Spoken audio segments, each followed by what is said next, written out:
Os estilos de música mais escutados do planeta são da contracultura. Antes era o rock and roll e agora é o rap. Os artistas mais marcantes desses estilos têm um comportamento rebelde e uma atitude radical contra a sociedade. Eu acredito que é essa parte da atitude radical que muitos brasileiros não conseguem entender. Por que a contracultura do Brasil não é pesada tipo a dos gringos? Não é radical igual a minha. A minha contracultura é baseada nos artistas lá da Europa e dos Estados Unidos. Por isso que ela é bastante pesada. O meu estilo é pesadão. Lá nesses países gringos, uma parte do povo é muito mais rebelde e mais radical do que a maioria dos brasileiros. E eu sou um cara bastante radical também. O meu estilo é parecido com os gringos. Gosto da contracultura da Europa e dos Estados Unidos, punk e rap e rock and roll, porque lá nos Estados Unidos os artistas são mais rebeldes do que esses que tem aqui no Brasil. Eu tô falando dos artistas da contracultura, mas até os artistas pop dos Estados Unidos fazem protesto e têm uma atitude radical, bem mais radical do que esses aqui do Brasil. Você lembra quando a Britney Spears raspou o cabelo? Então, foi radical. Você lembra da Avril Lavigne quando ela tava com skate e uma calça larga? Naquela época, a calça larga skatista era uma coisa bem radical. O skate é radical, né? Skate é contra a cultura. Você lembra quando o Michael Jackson veio no Brasil e gravou um videoclipe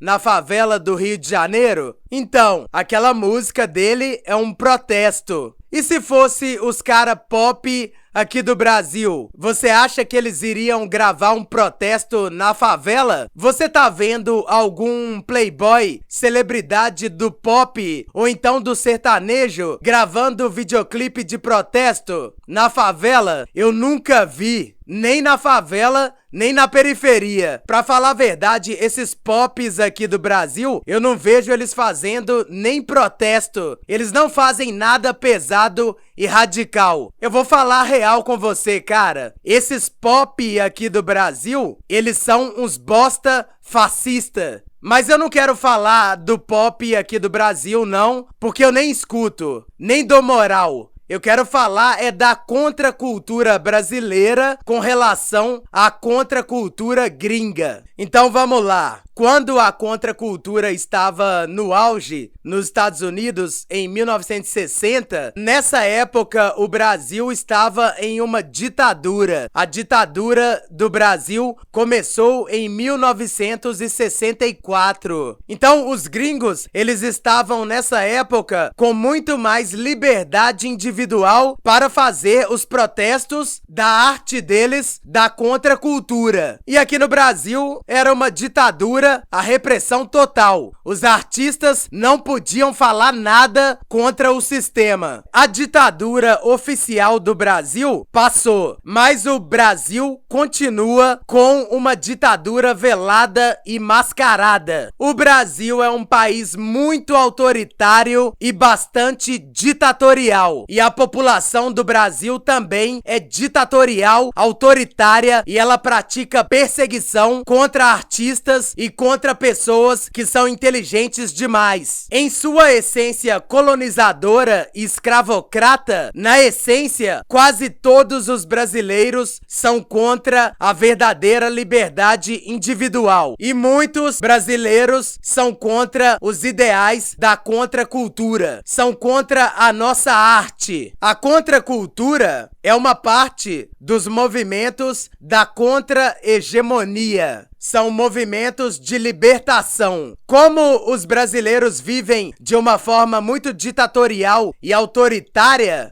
eles não têm uma mentalidade libertária. É o contrário, a mentalidade deles é autoritária, racista, fascista, nazista, pilantra. Essas são características do povo que está aqui nesse país. É a maioria. Então agora eu já expliquei pra você por que que a contracultura não foi desenvolvida no Brasil e não teve o sucesso que ela teve igual dos gringos. Porque a maioria dos brasileiros são ditatoriais e fascistas. O próprio movimento antifascista, ele é mais conhecido na Europa e nos Estados Unidos e tem muito mais membros nesses países do que no Brasil. O combate contra o fascismo na Europa e nos Estados Unidos é bem maior do que no Brasil. Tá, você já entendeu a questão política? E agora eu vou falar um pouco da relação da contracultura com o anarquismo. A contracultura e a contra-hegemonia começa como uma resistência contra o sistema. Mas se isso for desenvolvido até um nível mais elevado, o objetivo final da contracultura e da contra-hegemonia é uma ruptura total da sociedade. Essa ruptura, ela vai gerar uma organização alternativa ou uma sociedade alternativa. Aqui no Brasil,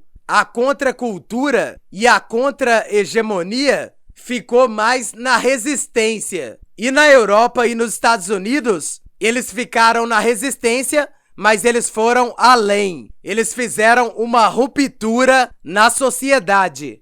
Essa ruptura social pode ser através do anarquismo. O anarquismo é uma ideologia contra qualquer forma de dominação. Essa ideologia libertária anarquista, ela é uma organização alternativa da contra-hegemonia. E isso é a coisa mais ameaçadora de todas para alguns setores que dominam a sociedade brasileira. Porque é uma filosofia contra qualquer forma de dominação. Quem tem essa filosofia radical, tipo os gringos, não vai aceitar nada da sociedade brasileira e vai combater de forma radical. Por exemplo, uma pessoa com um posicionamento desses, punk, anarquista, antifascista, antirracista, contra hegemonia, contra hierarquia, talvez ela não vai querer nem conversar com o povo brasileiro. Ela vai olhar pro povo do Brasil e vai ver um monte de fascista e vai sair xingando todo mundo igual um punk antifascista. Por isso que eu gosto da cultura punk antifascista. Então, seguindo essa lógica, se um monte de gente acordasse querendo implementar o anarquismo, querendo sabotar os governos ditatoriais, querendo destruir os fascistas, querendo destruir os racistas, contra as hierarquias, contra a hegemonia, o mundo seria bem melhor na contracultura e no anarquismo organizado. Como eu já sei que a sociedade brasileira é uma ditadura de fascistas e de racistas, a sociedade brasileira fascista não tem nada de bom pra me oferecer. Se eu for contra eles, eu não tenho nada a perder. Viva a contracultura, viva a contra-hegemonia!